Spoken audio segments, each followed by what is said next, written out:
திரு ரஜினி, இதில் வந்து பிண அரசியல் செய்யும் அளவுக்கு ஒரு ரொம்ப அதிமுக வந்து கடுமையான குற்றச்சாட்டு வைக்கிறது. ஏற்கனவே எடப்பாடி பழனிசாமி அவர்கள் வந்து என்ன சொல்லியிருந்தாருன்னா, மாநிலம் தலைகுனிந்து நிற்கிற இந்த கரூர் சம்பவத்தில் அப்படின்னு தருமபுரி பாப்பி ரெட்டிப்பட்டியில் அவர் பேசும்போது சொல்லியிருக்கிறார். உங்கள் தரப்பு இல்லை, உண்மையாக அவர் சொன்ன கருத்தை நிச்சயமாக வரவேற்கிறேன். நான் தலை குனிந்தது தான். எப்போ தலை குனிந்ததுன்னு கேட்டால், முருகன் மாநாட்டில் அண்ணாவை பற்றி விமர்சிக்கிறப்போ வாயே திறக்காதப்போ தலை குனிஞ்சது தான். இவர் 4 காரு மாறி போய் அமித்ஷாவை சந்திக்கிறப்போ தமிழ்நாடே தலை குனிந்தது தான். ஸ்டெர்லைட்டில் 12 பேர் இறக்குறப்போ நான் வந்து டிவியை பார்த்து தான் தெரிஞ்சுக்கிட்டேன் அப்படின்னு அவர் சொல்கிறப்போ தலை குனிஞ்சது தான். அதனால் அந்த தலை குனிந்தது என்ற வார்த்தையை அவரோட போக்குக்கே போய் நான் வந்து அதை வந்து வரவேற்கிறேன். அதே போல் வந்து எடப்பாடி பழனிசாமி அவர்கள் பிண அரசியல் வந்து செய்கிறது திமுக தான் அப்படின்லாம் அண்ணன் சொன்னார். அந்த பிண அரசியல் இன்னைக்கு செய்கிறது திமுக இல்லை. இன்னைக்கு பாஜகவை சார்ந்தவர்கள் ஒரு ஒன்றிய அரசு என்ன செஞ்சுருக்கணும்னா, ஒன்றிய அரசு சார்பாக ஒரு குழு அமைச்சிருக்கணும். இன்னைக்கு அமைச்சிருக்கிற குழு வந்து என்டிஏல பாஜகவின் சார்பாக அமைக்கப்பட்ட 7 பேர் குழு. அந்த 7 பேர் குழு வராங்க, ஒரே நாளில் ஆய்வை முடிக்கிறாங்க. ஆய்வு முடிச்சுட்டு அதே நாளில் பேட்டி கொடுக்குறாங்க. பேட்டி கொடுத்த ஒரு சில மணித்துளிகளில் விஜய் வந்து பேட்டி கொடுக்குறாரு. இந்த இறப்பை வச்சு விஜயை வந்து கூட்டணி கொண்டு வரலாம் அப்படின்ற முயற்சியில் ஈடுபட்டிருக்கிறது பாஜக பயன்பாடு. இதை ஒரு இந்த இஷ்யூ பயன்படுத்தணும் அவசியமே இல்லையா? அவர் நேரடியாகவோ அல்லது மறைமுகமாக அப்படி நீங்கள் சொல்லுவது பார்த்தால் மிரட்டுவதற்கான எத்தனையோ வழிகள் இருப்பதாகத்தான் திமுக தரப்பில் சொல்லுவோம். இந்த நிகழ்வை வைத்து அவர் மிரட்ட அதுதான் திமுகவுடைய கேள்வி. எவ்வளோ அவர் வந்து இதை அழைச்சிருக்கலாம். மேபி வந்து ஆதவர்ஜுனாவுடைய அவர் வந்து மருமகன், அவருடைய மார்ட்டினோட மகன் நினைக்கிறேன். அவர் பாண்டிச்சேரியில் வந்து பாஜகவினுடைய ஆதரவோட முதல்வர் ஆகணுன்ற கனவுல இருக்காராம். அது போல அவருடைய ரீதியாக, ஏன்னா ஆதவர்ஜுனா அதுக்கு பிறகு நீங்க பாத்தீங்கன்னாவே தொடர்ச்சியா வந்து நடக்கிற நிகழ்வு எல்லாமே, அடுத்து விஜய் வந்து வீடியோ போடுறாரு, அதற்கு பிறகு ஆதவர்ஜுனா வந்து டெல்லி செல்கிறார். இதையெல்லாம் பார்க்கிற போது பாஜக வந்து இதை பயன்படுத்துகிறது. ஏன்னா பாஜக வந்து தாவேகா வந்து இந்த செய்தியில வாங்க நாங்க இருக்கிறேன் அப்படின்னு சொல்லி, அதுக்கு ஒரே ஒரு உதாரணம் சொல்றேன். ஆசீர்வாத ஆச்சாரி வந்து நம்முடைய பாஜகல இருக்கிற பாஜகவுடைய நிர்வாகி. அவர் சொல்றாரு, என்டிஏக்கு வந்தா காப்பாற்றப்படுவார்கள் அப்படின்னா என்ன? அதுல உள்ள அர்த்தம் என்ன இருக்கு? பாஜகவுக்கு வந்தா, தாவேகா பாஜகவுக்கு வந்தா நாங்க வந்து காப்பாத்திடுவோம், வழக்குல இருந்து காப்பாத்திடுவோம் அப்படின்ற ஒரு மெசேஜ். அதே மாதிரி அந்த 7 பேர் குழு வந்துட்டு என்ன பேட்டி அளிக்கிறாங்கன்னா, ஒரே இடத்துல கூட விஜய் மீது தவறுன்னு அவங்க பேட்டி கொடுக்கல. அவங்க கொடுத்தது எல்லாமே தமிழ்நாடு அரசு தவறு செய்திருக்கிறது, தமிழ்நாடு காவல்துறை சரியாக இது படவில்லை அப்படின்னு சொல்றாங்க. அந்த 7 பேர் குழு அமைச்சது பாஜகவுடைய நிர்வாகிகள், அந்த எம்பிக்கள் மட்டும் தான் வைக்கிறாங்களா, வேற யாருமே வைக்கலையா? 7 பேர் பாஜக அங்க குழுன்னு ஒருத்தர் வராங்க. அங்க வந்துட்டு அவங்க வந்து பொதுவாக இது கருத்து வைக்கணும். என்ன சொல்லணும்? விஜய் மீது தவறு இருக்கு அப்படின்னு சொல்லணும். பாஜகவை சேர்ந்த சரத்குமாரே முழு பொறுப்பு விஜய் மீது தான் சரத்குமாரே சொல்லியிருக்காரு. சரத்குமார பாஜகவோட நிர்வாகி தான். நான் என்னோட கேள்வி எல்லாமே, உத்தரப்பிரதேசத்துல 2024 ஹத்ராஸ்ல ஒரு சாமியார் நடத்தின கூட்டத்தில் வந்து 80,000 பேருக்கு பெர்மிஷன் கொடுத்தாங்க. அங்க 2.5 லட்சம் பேர் வந்து சேர்ந்தாங்க.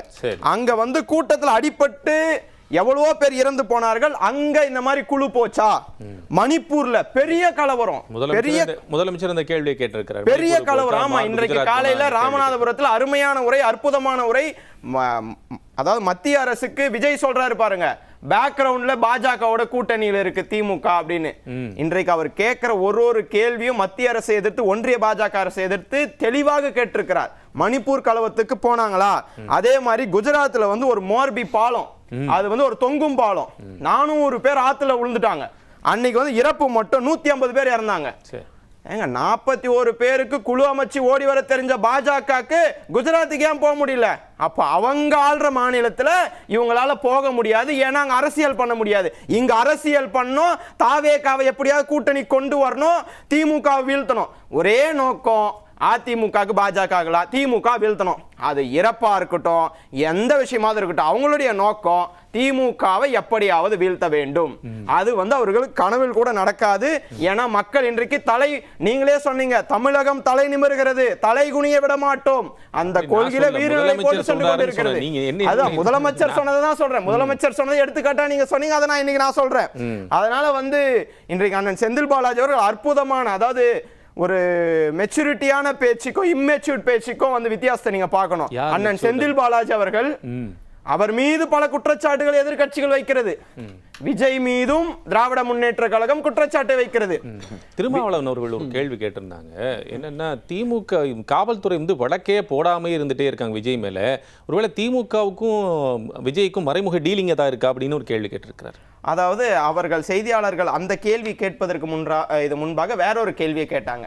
பாஜகவுக்கும் இவங்களுக்கும் உறவு இருக்கிறதா அப்படின்னு கேட்கறதுக்கு அதற்கு பிறகு கேட்ட அந்த கேள்வியை இந்த மாதிரி திசை திருப்பி இந்த மாதிரி கட் பண்ணி போட்டாங்கன்னு அண்ணன் திருமாவளவன் அவர்களே மூத்த பத்திரிகையாளராக இருக்கக்கூடிய அண்ணன் செந்தில்வேல் அவர்களிடம் தொலைபேசியில் பேசியதாக அண்ணன் செந்தில்வேல் அவர்களே பதிவு வைத்திருக்கிறார்.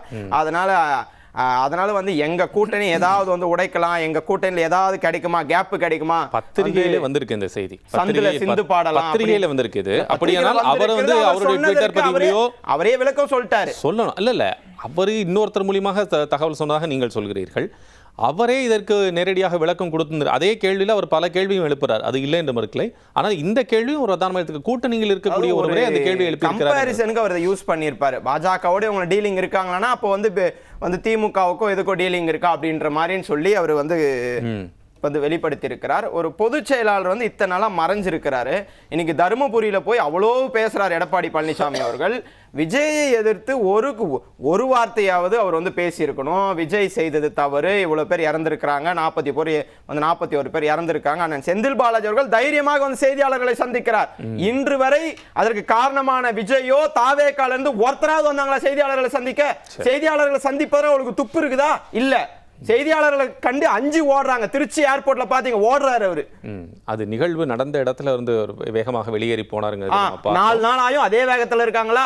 தொடர்ச்சியாக திரு ரவியும் திரு மணிகண்டன் பேசியிருக்காங்க. அதற்கான உங்களுக்கு பதில் இல்ல. 1999 பத்தி பேசினாரு. 1999ல அண்ணன் முரசொலி மாறன் அவர்கள் தலைமையில பாஜகவோட கூட்டணி வைத்தோம். அன்னைக்கு ஒரு சில கண்டிஷன்ஸோட தான் வைத்தோம். அமித்ஷா உட்காந்து பேசுறப்போ பக்கத்துல பல்ல காட்டின்னு வச்சு நம்ம வந்து கூட்டணி வைக்க கிடையாது. மொத்தம் 3 கோரிக்கைகள் அன்னைக்கு வைத்தோம். அரசியல் சட்டம் 370 பிரிவு கை வைக்க மாட்டோம், பொது சிவில் சட்டம் கொண்டு வர மாட்டோம், இந்தி திணிக்க மாட்டோம் அப்படின்ற கோரிக்கையெல்லாம் வச்சுதான் இன்னைக்கு கூட்டணிக்கு போனோம். அதே மாதிரி 1999ஆம் ஆண்டு அம்மையார் ஜெயலலிதா அவர்கள், நான் ஒரு தவறு செய்து விட்டேன், என்னை மன்னித்து விடுங்கள், இதற்கு பிறகு எந்த காலத்திலும் அதிமுக வந்து பாஜகவோடு கூட்டணி வைக்காதுன்னு சொன்னாரு. அவங்களே 2004 மீண்டும் கூட்டணி வச்சாங்க. மீண்டும் இன்றைக்கு எடப்பாடி பழனிசாமி அவர்கள் 2021 சரி, இப்போ சில காலத்திற்கு முன்பு அண்ணாமலை அவர்கள் எடப்பாடி பழனிசாமி ஒரு தற்கொலை என்று சொன்னார். அவர் பக்கத்திலே நீ உட்கார்ந்து இருக்கார் எடப்பாடி பழனிசாமி. காங்கிரஸ் கட்சியோடு கூட்டணி இனிமேல் என்றைக்கும் கிடையாது என்று ஸ்டாலின் பேசினாரு, கருணாநிதி பேசினாரு, மீண்டும் கூட வச்சாங்க. அதே மாதிரி நீங்க குறைந்தபட்ச செயல்திட்டம் எப்போ வச்சு தெரியுமா? ஆட்சி வந்த பிறகு மெஜாரிட்டி வந்து பிஜேபி இல்லை, திமுக தான் அந்த ஆட்சி வந்த பிறகு வச்சு முன்னாடி சொல்லவே இல்லை. அதாவது இதுவெல்லாம் திமுக செய்கிற வாடிக்கையான அரசியல் நிறைய பார்த்துட்டோம். இவர் அதே மாதிரி நேற்றைக்கு வந்து எங்க போனாலும் இதை வச்சு அண்ணன் செந்தில் பாலாஜி அவர்களை வந்து பேசி அவருக்கு ஒரு பேருக்கு வந்து கலகம் விளை வச்சிடலாம் அப்படின்னு பாக்குறது எடப்பாடி பழனிசாமியும் சரி, அன்னைக்கு விஜய் பேசும்போதும் சரி, அந்த 10 ரூபாய் விஷயம் அதை பத்தி நான் பேசுறேன். 2021 ஜனவரி அன்னைக்கு வந்து அதிமுக ஆட்சியில் இருந்தது. அப்போ வந்து ஏஎஸ்பி விக்னேஷ்ன்றவர் வந்து ஆர்டிஐல ஃபைல் பண்றாரு. சார் 5 ரூபாய், 10 ரூபாய், 20 ரூபாய் ரீட்டைல் பிரைஸுக்கு 180 ml 5 ரூபாய், 360 ml 10 ரூபாய், 720 ml 20 ரூபாய் இந்த மாதிரி விற்கிறாங்க, எக்ஸ்ட்ரா போடுறாங்க அப்படின்னு சொன்னது. அன்னைக்கு December 14, 2020 director of vigilance anti corruption வந்து கணக்கில் வராத 3.5 லட்சத்தை நாகப்பட்டினத்தில் எடுக்கிறாங்க. அண்ணா நகர்ல இருக்கிற எலைட் ஷாப்ல 1.13 லட்சம் எடுக்கிறாங்க சார். இந்த டேட்டா மூலமா என்ன சொல்றது?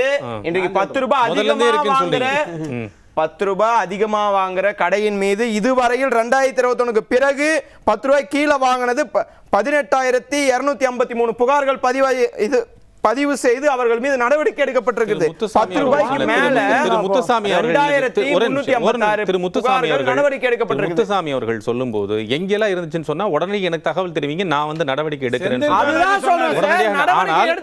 வீடியோக்கள் வந்து கொண்டே தான் இருக்கு. அதிமுக ஆட்சியில வாங்கவே இல்லையா சார்? புகார்கள் வந்து வரவே இல்லையா சார்? இது பிரச்சனை வந்து அதிமுக ஆட்சியில் இருக்கா திமுக ஆட்சியில் இருக்காங்கிறதை தாண்டி வீடியோக்கள் வந்து கொண்டே தானே இருக்கிறது. 10 ரூபாய் அதிகமா வாங்குறோம், நடவடிக்கை எடுக்கவில்லையா, எடுத்தோம் என்றுதான் இங்க பிரச்சனை. நடவடிக்கை எடுத்துட்டு இருக்கோம் தானே சொல்றேன். திமுக ஆட்சியில நடவடிக்கை எடுக்கப்பட்டு வருகிறது.